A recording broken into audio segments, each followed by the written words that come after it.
Um, a while back, I was introduced to Docker. When I say a while back, I mean 2 3 years ago, and um, we use Docker containers internally in our company. But before that, I had uh, I had not even heard about Docker. Funny enough, and I didn't know what the concept of Docker was, how to use it, all of that. I was just completely unaware. So, what did I do before that? Then how did we deploy the how did we deploy the systems, and how did we do anything when somebody new joined the company? How did we um, set up the environment for them? Well, we didn't. You know, that's simple answer. We didn't. All we did is we had some shell scripts, good old school shell scripts, and the shell scripts would do everything we needed to do. The one shell script would call another script, and that would call another script, and some script would pull the data from S3 buckets and all that, and it pretty much did everything, and we didn't have any issues, literally. Um, if somebody new joined the company, um, they would just run the script. They would follow the instructions in the README file. They would install whatever they needed to install, and we had working environment pretty quickly, and we never had issues. Our system was pretty complex. It was almost microservices like system. It was pretty complicated. We didn't use Docker images we didn't deploy Docker images to servers. We didn't do any of that. Um, we did have Git actions that would run PHP unit and other processes there, and then it would just pull the code to the server, and it worked pretty fine. And when I was introduced to Docker, people thought, I thought, not people, I thought, like, what's the point of the Docker? It makes no sense, because it's literally doing the exact same thing that we're doing, and our process works pretty well. And then somebody explained me that with Docker, you can actually, um, this is not what they said, but I'm trying to simplify it. You could literally take an entire operating system, run your code in operating system, okay, and then you could take that zip file, push it to the server, tag it, let's say tag number 1.1.19. So tag that 1.1.19. It contains the code. Then we push the code to the server, extract it.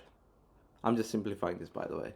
Extract that, and run few scripts here and there, and then the website is now suddenly running on newer version of the code, and the code itself is inside an operating system that we zipped.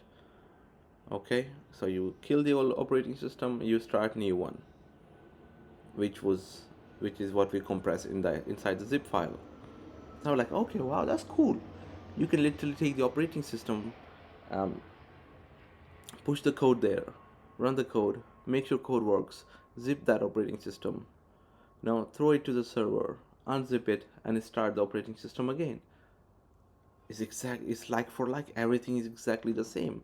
So the code would work, and that's true. The code would work. We eventually stopped having environment issues that we rarely had. Okay, initially we rarely had these issues, but we completely stopped having them once we had to work a lot on the Docker images.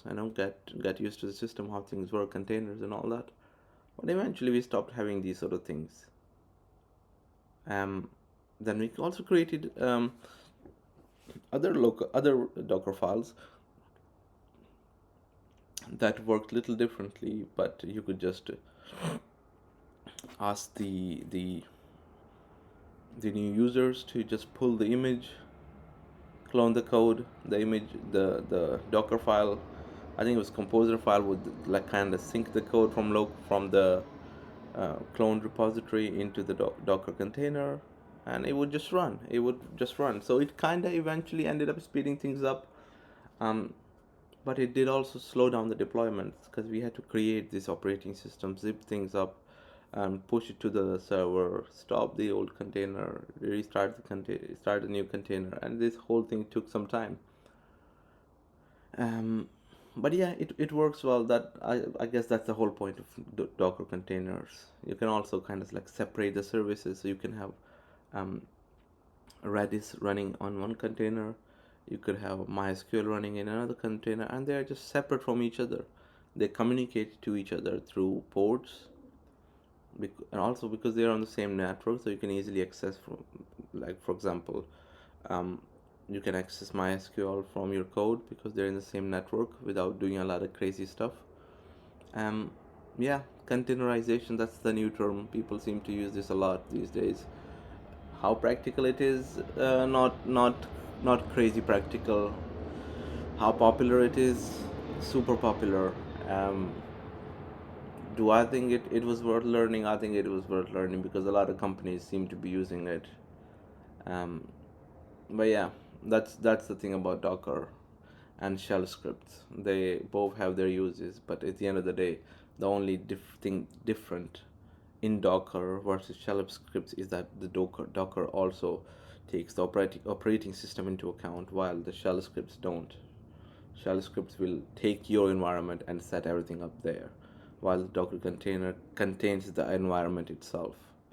So you can have multiple environments, operating systems there running. So yeah, that's the difference between what people used to do, people still do, versus the modern stuff, which is Docker. Is it worth learning? Yeah, I think it's worth learning. By the way, if you like this sort of videos, be sure to subscribe to my channel, and I'll catch you guys next time.